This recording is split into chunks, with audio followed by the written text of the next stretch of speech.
What's up, everybody, and welcome back. I'm Prime, and today I just wanted to talk about the breeding event. I ended up with 825,000 points. Definitely more than I anticipated. I actually opened a lot of chests that I shouldn't have. I spent my rubies as well as the platinum and gold chests that I claimed from the trading post. I opened all of those. And definitely shouldn't have. I don't like to open during breeding for golds. I do like to open golds in fortification a little bit, but breeding I definitely don't. I'm not a huge fan of doing it. So it was questionable. I think I was just excited to get some research done, and so I did it, but I shouldn't have because I'm definitely looking really light going into next season for my resources. We still have plenty of time, but I'm not feeling super optimistic about it. We ended up getting second place in D1. I was 8th on the team. I don't really look at my placing, though. As long as I'm doing pretty well, I don't really care. And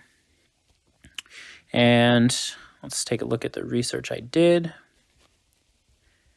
So I was able to do the Hunter ammo, and then I did the 4% Dragon Sorcerer Dragon HP and the 6% Sorcerer HP. So plus 10% Sorcerer HP is actually pretty massive, and that brought me up to 23.4 billion attack power, which is pretty strong. I was really happy about it, and I've been taking quite a few bases, double and triple defended.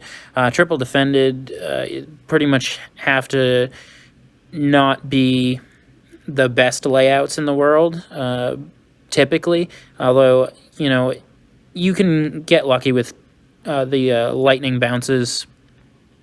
And if you do get lucky with all the lightning bounces, it can still work against heavily defended triple defended bases, but it's not the best triple defended. But double defended seems very, very doable for me. I've done so many double defended runs the past couple days. And the only other thing I'd like to talk about, trading post, I got all the golds, I got all the platinums, I got that legendary glyph, the one that was Rage and Ammo. I wouldn't have bought it if it was a rune, but it was a glyph, so I decided to do it. And then I got the elemental embers for black pearls. I did all of those, which doesn't add up to that much, but it's still worth doing because I have too many black pearls.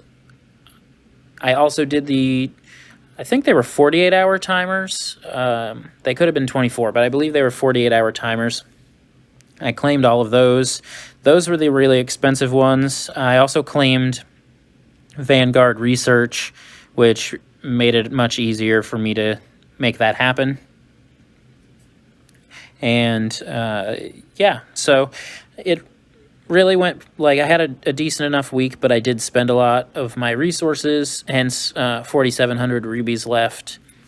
And I do still have some eggs, but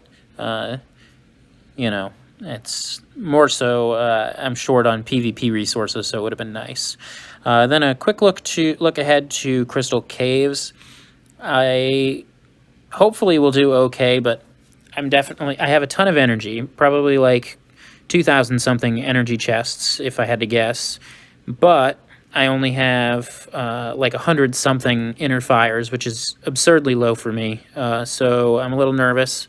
But Crystal Caves is also one of the best events to not have a ton of inner fires in, at least for personal points. I probably can't help the team that much this event, but personal points wise, all I have to do is make sure I do the 10 multipliers that you can do with supers, so then they end up being a large chunk of points each round that are pretty cheap without having to use a lot of inner fires that way. So I'll try to grind what I can and make things happen, because I definitely need to have some decent finishes in these events so that I can get sigils, because I'm in a sigils and chests, because I'm in a bit of a rough spot for next season, but I do still have plenty of time, so I think if I'm just pretty smart about my decision-making the rest of the season, that I'll be just fine.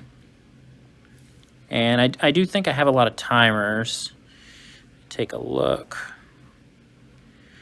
Yeah, so like I'm going to max out the next fortification event pretty easily.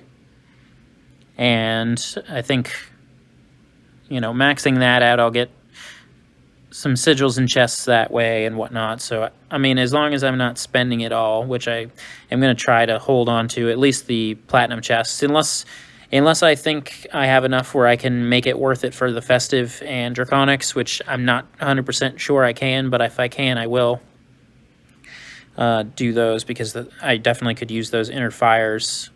If not, I'll just open everything during the first PvP event of this season.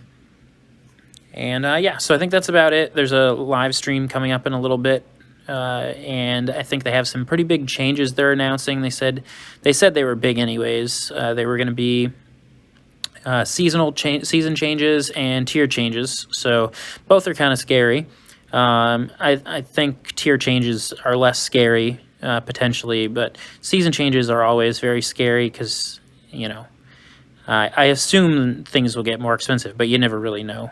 So I'm curious to see what happens. I'll definitely make a video if they actually are big changes, which they say they are, so I believe that they probably will be. So I'll probably make a video on that within the next day or so. But I hope you enjoyed this video. If you did, please leave a like, comment, subscribe for my future War Dragons attacks, and have a great day.